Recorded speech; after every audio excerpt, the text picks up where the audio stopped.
안녕하세요. 이웃집 닥터 이승은입니다. 여러분은 어젯밤 몇 번이나 잠에서 깨셨나요? 연고를 바르면 잠깐은 가라앉는 것 같은데 얼마 지나지 않아 다시 스멀스멀 올라오는 가려움 때문에 다시 깨어나진 않으셨나요? 아토피에선 가장 괴로운 건 가려움 자체보다도 그 가려움 때문에 잠이 무너지는 것인 경우가 많습니다. 잠깐 진정되더라도 이걸 평생 바르면서 이렇게 살아야 하나 하는 생각에 막막해지시기도 하시죠. 많은 아토피 환자분들이 이런 가려움증으로 잠을 깨는 밤을 반복합니다. 증상이 올라오면 연고를 바르고 잠시 가라앉았다가 약 기운이 떨어지면 어김없이 재발하는 과정이 끝없이 이어지거든요. 분명 국소 스테로이드 연고는 단기적인 염증 억제 효과가 가장 뛰어난 표준 치료입니다. 연구에 따르면 국소 스테로이드를 바르면 바르지 않았을 때보다 반응률이 2배 가까이 높으니까요. 그래서 수십 년간 아토피 치료의 가장 기본적인 1차 선택지로 사용되어 왔습니다.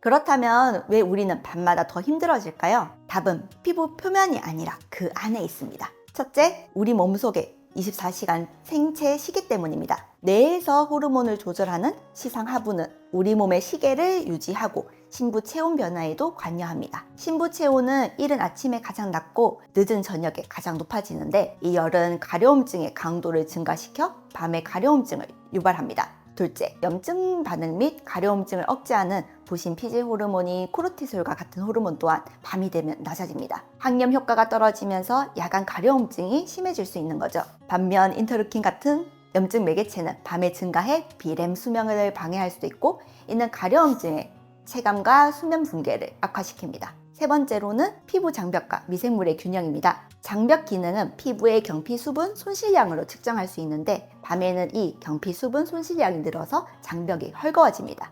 이렇게 약해진 장벽으로 자극이 깊게 들어오고 피부 미생물의 균형까지 깨지면서 염증 신호가 증폭됩니다. 이 모든 것이 합쳐져서 밤에는 가려움증이 더 커지고 잠에서 깨고 다음날 아침에 더 예민해지는 밤의 악순환을 만들어냅니다. 그러면 이 시점에서 우리는 가장 중요한 질문을 던져야 해요. 스테로이드 연고, 이것은 과연 치료일까요? 아니면 그저 관리일까요? 연고는 불이 난 곳에 일시적으로 소화기를 뿌려주는 것과 같아요. 하지만 불이 시작된 근본 원인을 해결하지 않으면 작은 불씨에도 언제든 다시 큰 불로 번질 수밖에 없어요. 이것이 바로 대증요법, 즉 증상에만 집중하는 치료의 한계입니다. 이제는 단지 피부 표면이 아닌 우리 몸속 깊은 곳에서 벌어지고 있는 진짜 전쟁에 대해서 눈을 돌려야 합니다.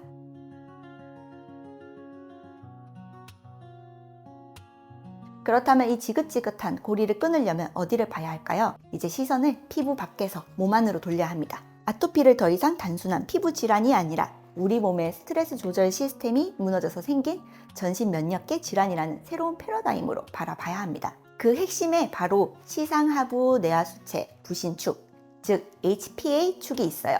이름은 어렵지만 우리 몸이 스트레스에 맞서 싸우기 위해 가동하는 총사령부라고 생각하면 쉬워요. 스트레스가 오면 뇌에서 명령을 내리고 최종적으로 부신이라는 기관에서 코르티솔이라는 천연 스테로이드 호르몬을 분비해서 염증을 조절하고 몸의 균형을 유지합니다. 그런데 최근 연구들을 보면 아토피 환자들은 바로 이 HPA축, 스트레스 대응 총사령부의 기능이 둔화되어 있습니다. 건강한 사람보다 스트레스 상황에서 코르티솔을 제대로 분비하지 못하는 저반응성을 보인다는 것이죠.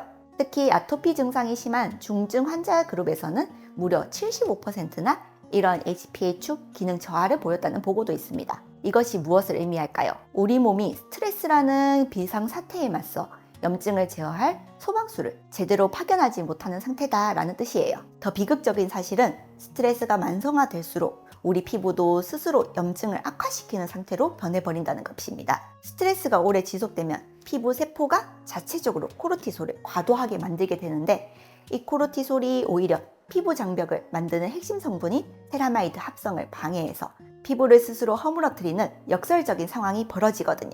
결과적으로 스트레스를 막으려는 몸의 시스템이 거꾸로 피부 장벽을 허물어뜨려 아토피를 악화시키는 주범이 되기도 합니다. 이것이 바로 우리가 피부가 아닌 스트레스와 부신 기능에 주목해야 하는 결정적인 이유입니다. 스트레스 반응 시스템인 HPA축의 기능이 둔화되면 이 문제는 우리 몸의 또 다른 핵심 축인 장 피부 축으로 이어지면서 더 커집니다.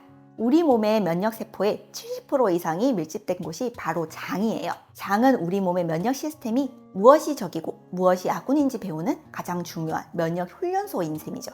그런데 스트레스와 잘못된 식습관 등으로 장내 미생물 환경이 무너지고 장 점막이 손상되고 투과성이 높아지면 다양한 물질들이 면역계를 자극하게 됩니다. 면역 시스템은 이 훈련소에서 제대로 된 교육을 받지 못한 채로 온갖 유해 물질에 노출되어 극도로 예민하고 혼란스러운 상태가 됩니다. 즉 우리 몸을 지켜야 되는 면역계가 오히려 우리 몸을 공격하게 되는 균형을 잃어버린 상태로 발전하게 되는 거죠. 여기서 바로 아토피의 특징이 Th2 면역 반응 우세 상태로 기울 수 있습니다. 아토피는 단순히 피부가 예민한 것이 아니라 스트레스로 시작해서 장까지 이어져서 나타난 부적절하게 교육받은 면역 시스템이 만들어낸 결과물이다 라는 해석이 가능해요.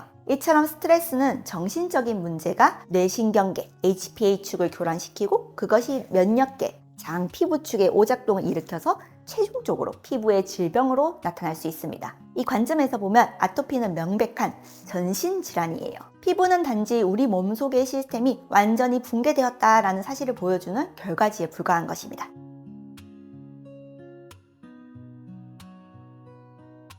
아토피의 근본 원인은 단순한 피부 표면의 염증이 아니라 스트레스로 지쳐버린 부신과 장내 불균형으로 무너진 전신 시스템에 있다는 것입니다. 따라서 우리의 치료 패러다임 역시 완전히 달라져야 합니다. 더 이상 연고로 증상을 억누르는 방법에만 매달려서는 안 됩니다. 우리 몸이 스스로 염증을 조절하는 힘, 그 근본적인 기능을 되찾게 하는 모델로 접근해야 합니다. 가장 먼저 스트레스 공격으로 완전히 고갈된 부신이 다시 재기능을 할 수 있도록 충분한 영양을 공급하고 휴식을 주어야 합니다.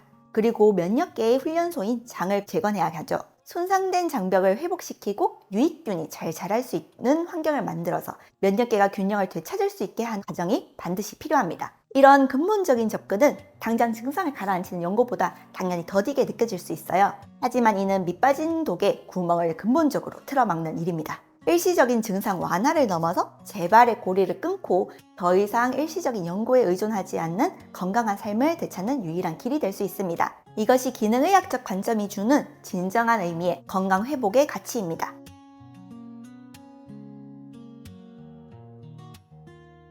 지금 이 순간에도 연고를 손에 쥔 채 다음 가려움증을 불안하게 기다리고 계실 많은 환자분들께 마지막으로 꼭 드리고 싶은 말씀이 있어요. 이제 고통스러운 가려움증과 염증을 원망의 대상이 아닌 내 몸이 보내는 간절한 신호로 바라봐 주시면 어떨까요?